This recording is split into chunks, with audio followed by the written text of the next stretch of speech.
Ownership is the key to freedom. Now let me tell you about the time that I first recognized the power of ownership and agency. I was with my father.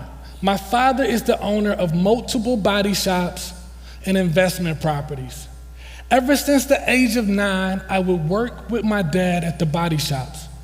So my job was to help prep the cars to be painted. So that means that I would sand the cars, tape the cars up, prime the cars, but my favorite job of all was to ride with my dad to go and pick up car parts. So on the day that I recognized the power of ownership, we were doing just that, riding to pick up car parts. We stopped at the light, the intersection of Jenny Station Road and Emma, and we see elderly people running. They did not look like they were running from danger, but they also did not look like they were running for exercise. My dad looked at me and said, "Son, they don't own their time." What was happening is that these elderly people were City Hall employees on lunch break, running back to work to avoid getting in trouble. And that kind of blew my mind, but I didn't understand what "they don't own their time" meant in that moment. But I did understand what my dad said next. He mumbled to himself that he can't believe that these elderly people that we should love and cherish, are worried about getting in trouble. See, that resonated with me because I was a kid, a really cute kid, but I always worried about getting in trouble. I never imagined that adults had this same fear. So I knew at that moment that I wanted to own my time. I wanted to be responsible for my destiny. I wanted to be accountable for my journey through life. I also recognized in that moment that the thing that I admired most about my dad was that he had agency. He was in control. Control brought him happiness. He decided when he should work harder, when he should work longer, or if he should take a break. He held himself to a higher standard than any employer could ever hold him. So because of this admiration that I have for my father, I too fell in love with entrepreneurship. I purchased multiple investment properties. I published 4 books. I created a community organizing group that support Black-owned businesses. And in 2016, I co-founded an organization that gives ownership and agency to young people. Our mission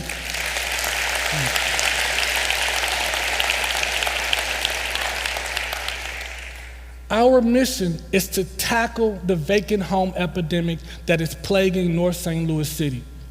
We do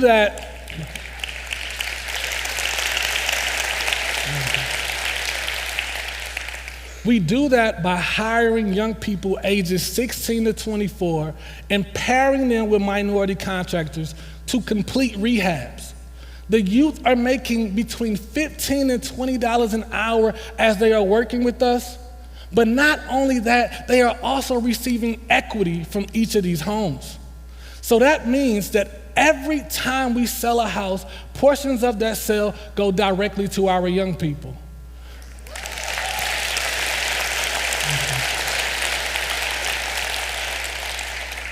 We also require our youth to journal. They are writing down all their experiences. We then compile those journals and make it into a book that they have 100% ownership of. So when we are talking When we are talking about ownership, yes, we are talking about that equity stake that they receive from those homes. But more importantly, we're talking about our youth taking ownership of their neighborhoods, feeling invested into their communities. When we are talking about ownership, yes, we are talking about them receiving royalties from those book sales.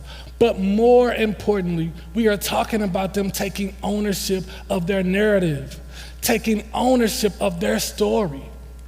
We are investing $10 million into the North St. Louis neighborhood of Hyde Park.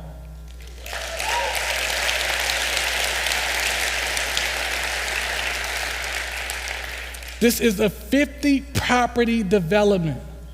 25 rehabs to be sold to first-time home buyers, and 25 free home renovations for seniors.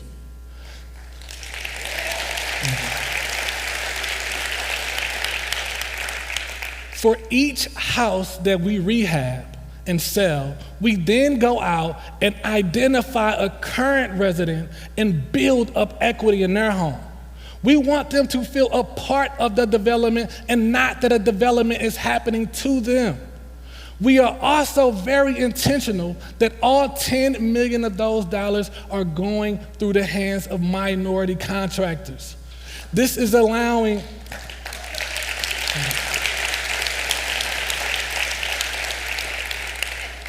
This allows our contractors to know that they will have consistent workflow. This also allowed them to be able to scale up their business. So within our model, there are 4 different groups that are understanding the power of ownership. We have the youth who are receiving the equity in the homes and also the royalties from those book sales. We have the new home buyer, the current resident that is building up equity in their home, and then we have the minority contractors that are able to scale up their business. So those 4 groups have 2 things in common. The first is that they all have pride. Ownership has created a sense of value and a sense of pride. I will pick up the trash because this is my neighborhood. I will attend the town hall meetings because I am invested into this community. Hey, have any of you been to Hyde Park? I rehab those homes. This sense of value and pride is what truly transformed a community.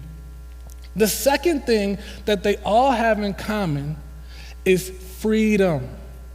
Freedom is when I cannot becomes I can. I can is freedom. I can make this house a home. I can transform this neighborhood.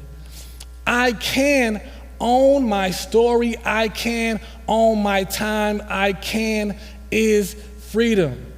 And freedom is the door to happiness. Now, let me tell you about the time that I first recognized the power of freedom and how freedom is connected to happiness. So I was on my way to Jamaica. I was going to visit my girlfriend that I had not seen in 3 months. We were going to eat the best food, have the best drinks, and even go and see a concert of our favorite artist. But then the dreaded flight delay. And then another flight delay. And I don't even want to say, but it was a 3rd flight delay. And I wasn't happy. Matter of fact, if I remember correctly, I was miserable. But nothing had fundamentally changed about my life or even the trip. So I asked myself, why am I so unhappy? It was because I had no control. This thing was happening to me, to little old me, and there was nothing that I can do. Somebody laughed because I'm big. Is that what it was? Nothing that I could do about it. It wasn't until I decided to take back my happiness, take back my freedom with 2 words: I can. I can finish writing my 5th book. I can do my email so I can get ahead of work. I can go to an amazing restaurant and grab a bite to eat. So we all hear that happiness comes from within, but why? It's because within is where you first get to choose.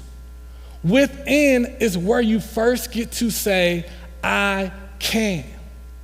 So for all of you, please know that the most expensive thing that you can ever own is your authentic self. It will cost you all the things that you are hiding.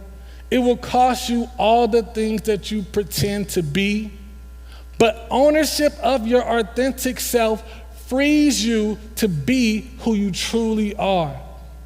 And this is why I am standing here on the red dot, is to really ask you all to own your authentic self. No more hiding, no more pretending, but to truly embrace who you are.